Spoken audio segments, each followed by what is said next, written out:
PPKN kelas 12, materi dinamika persatuan dan kesatuan bangsa. Selamat mengikuti. Sekarang mari kita membahas KD 3.4, mengevaluasi dinamika persatuan dan kesatuan bangsa sebagai upaya menjaga dan mempertahankan negara kesatuan Republik Indonesia. Dengan KD 4.4, yaitu merancang dan mengkampanyekan persatuan dan kesatuan bangsa sebagai upaya menjaga dan mempertahankan negara kesatuan Republik Indonesia. Sebelumnya kita sudah membahas IPK 1 dan 2 tentang konsep negara kesatuan. Sekarang kita akan membahas tentang IPK berikutnya, yaitu menilai persatuan dan kesatuan bangsa pada masa revolusi kemerdekaan, yaitu periode 1945 sampai Desember 1949.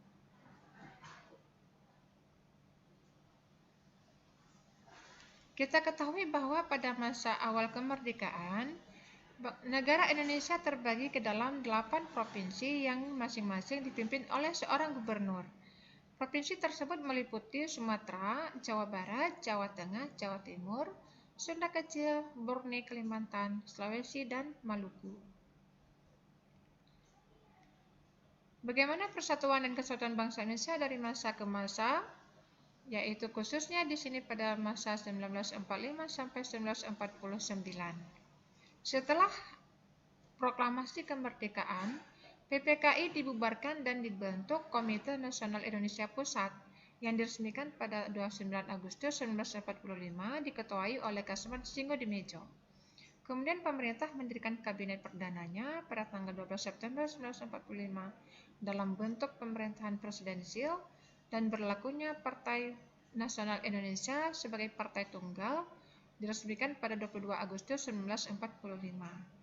Namun hal tersebut dianggap oleh Sultan Syahrir bahwa Indonesia mengarah kepada pemerintahan yang diktator serta menuntut kekuasaan KNIP sebagai parlemen sebelum diadakannya pemilu.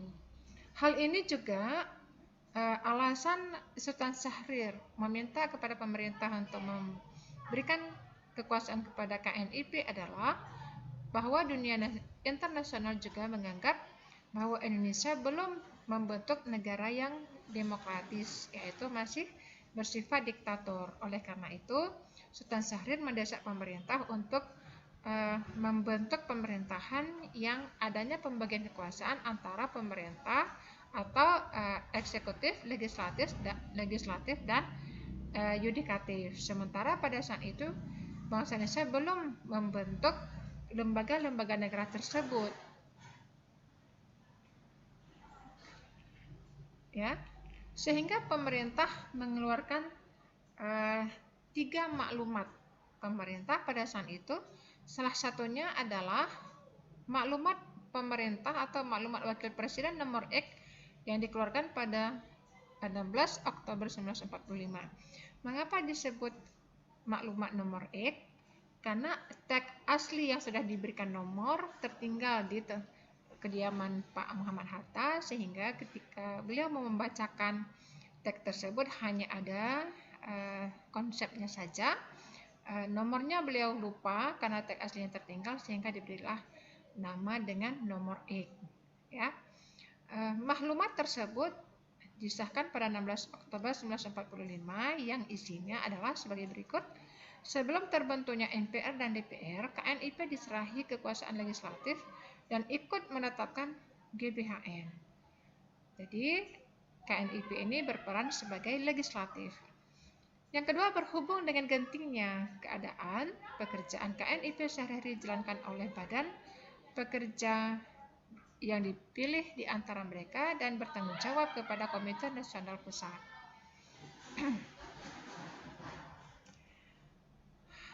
Hal itu tadi, pembagian kekuasaan antara presiden dengan KNIP itu merubah sistem pemerintahan dari presidensial menjadi parlementer dengan Sultan Syahrir sebagai Perdana Menteri.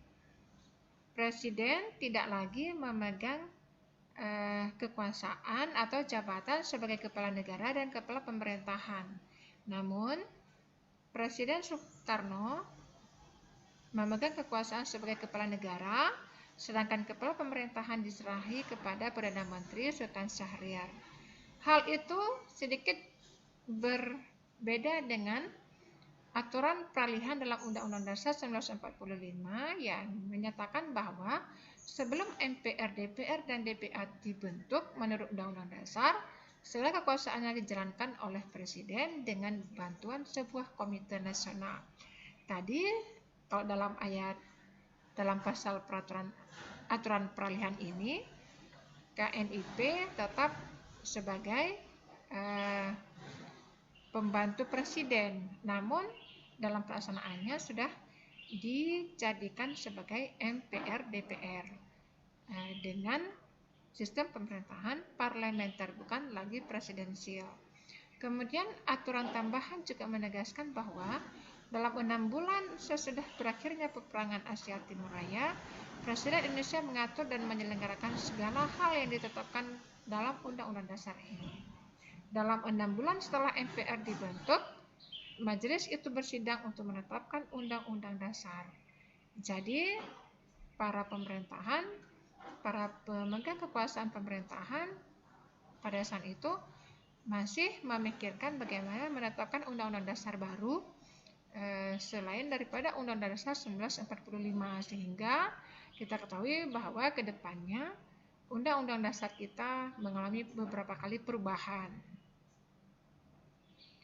Oleh karena itu, pada masa revolusi kemerdekaan ini terjadilah sejumlah pemberontakan yang mengancam persatuan dan kesatuan bangsa. Di antaranya yang pertama pada tahun 1948 ada pemberontakan Partai Komunis Indonesia di Madiun. Kita ketahui bahwa di sini PKI Madiun dipimpin oleh Musso dan banyak juga memakan korban. Mereka menuntut supaya Indonesia kembali kepada negara kesatuan yang sistem pemerintahan presidensial. Demikian juga dengan Darul Islam dan Tentara Islam Indonesia, yaitu DITII di Jawa Barat dan Jawa Tengah yang dipimpin oleh Kartosuwiryo. Mereka menuntut supaya Indonesia kembali ke konsep pada masa sidang BPUPKI dan PPKI. Nah, pada tahun 1949, karena gejolak-gejolak pemberontakan tersebut, maka Indonesia berubah menjadi negara serikat. Hal ini juga tidak terlepas dari campur tangan asing, terutama Belanda yang kembali ke Indonesia, ingin menjajah kembali Indonesia. Karena pemberontakan tadi yang campur tangan Belanda ingin mengadu domba Indonesia, maka berhasil mereka digiring ke perjanjian konferensi Meja Bundar. Dalam konferensi Meja Bundar ini, Negara Kesatuan Republik Indonesia berubah bentuk menjadi negara serikat dengan konstitusi Republik Indonesia Serikat. Jadi, karena Indonesia tadi negara kesatuan, namun laut antar pulau Indonesia belum jadi laut Indonesia, belum jadi negara kesatuan yang utuh, maka pihak luar mudah masuk, terutama Belanda yang ingin menjajah kembali Indonesia, kemudian membentuk negara-negara bagian, mengkotak-kotak Indonesia ini dengan politik divide et impera juga, yaitu politik adu domba, ya. Nah, anak-anak kami sekalian, pelajar Indonesia, sekarang mari kita identifikasi apa permasalahan yang terjadi pada masa awal kemerdekaan berkaitan dengan persatuan dan kesatuan bangsa. Masalah berkaitan dengan nilai persatuan dan kesatuan, yang pertama sekali adalah tadi di awal dalam pembahasan materi kita sudah membahas bahwa pemerintah pada awal kemerdekaan belum membentuk badan legislatif dan yudikatif. Yang ada adalah presiden sebagai pelaksana pemerintahan, dia sebagai eksekutif sekaligus legislatif. Maka kesan pada dunia internasional dan baik dari dalam juga, yaitu Sultan Syahrir tadi, bahwa Indonesia belum demokratis. Kemudian yang kedua, kepentingan kelompok. Adanya kepentingan kelompok di sini antara nasionalis, agamis, dan sosialis. Ada perbedaan pandangan konsep negara Indonesia yang berdiri. Sehingga tadi muncullah pemberontakan seperti DITI dan PKI Madiun. Masalah yang ketiga, kembalinya Belanda ke tanah air yang ingin menguasai kembali Indonesia. Yang itu berhasil dilakukan adalah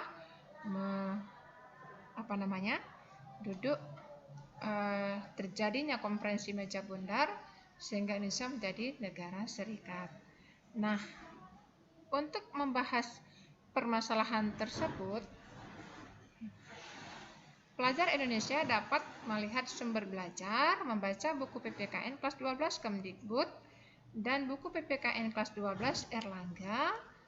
Kemudian salah satu sumber yang lain kalau dari internet adalah Maklumat nomor X 16 Oktober 1945. Lihat sejarah bagaimana lahirnya maklumat pemerintah nomor X dan juga mungkin sumber-sumber yang lain yang dapat dibaca. Yang penting adalah jangan plagiat. Artinya sumber-sumber belajar ini hanya sebagai sumber informasi yang diolah untuk mendapatkan jawaban dari permasalahan yang sebelah kiri, ya.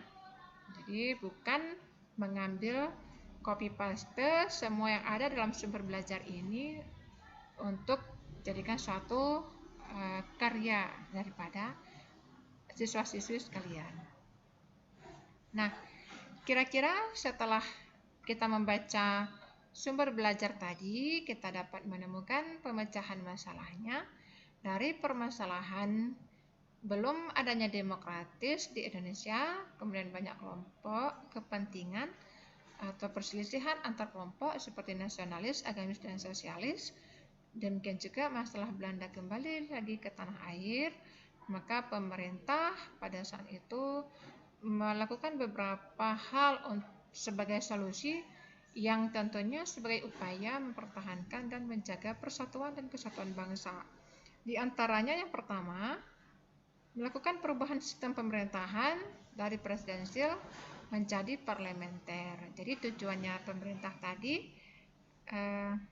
merubah presidensial kepada sistem parlementer dengan Sultan Syahrir sebagai Perdana Menteri adalah supaya menghindari kesan belum demokratisnya Indonesia tadi atau menghindari kesan diktator. Yang kedua, diberikan kebebasan berpendapat dengan pembentukan partai politik dan oposisi. Kemudian yang ketiga, adanya pembagian kekuasaan antara pemerintah, yang di sini presiden, dengan lembaga negara darurat yaitu KNIP.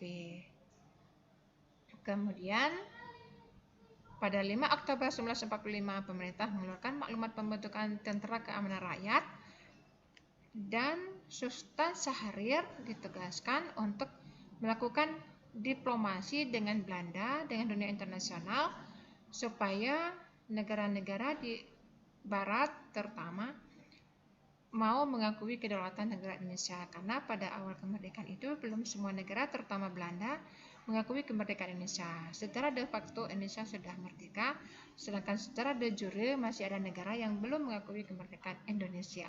Maka Sultan Syahrir melakukan diplomasi sehingga sampai mencapai hasil bahwa akhirnya Belanda mengakui kemerdekaan Indonesia, ya. Kemudian yang terakhir, pemerintah juga memberantas kelompok pemberontak sehingga negara kesatuan Indonesia dapat dipertahankan. Sekian dan terima kasih. Wassalamualaikum warahmatullahi wabarakatuh.